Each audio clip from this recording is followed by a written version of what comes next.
How to delete Dola AI account. So, first of all, launch Dola AI app on your mobile devices. Once you are logged on to your account, at the bottom right you will see the option of Profile. Tap on it. From here, go ahead and tap on the gear icon at the top right corner. Now, go ahead and tap on Dola account. Now, you will see the option of Delete account. Go ahead and tap on it.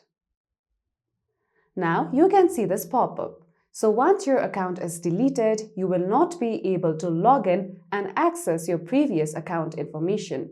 Also, all your data will be deleted as well, and this action cannot be undone.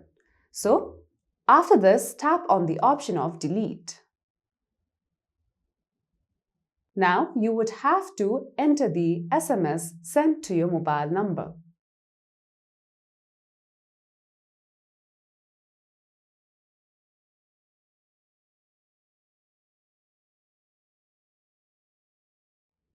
Simply paste the code and then tap on Delete Now.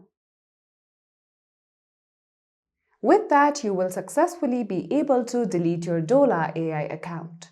So that's all for today's video, and at last, don't forget to subscribe to our YouTube channel.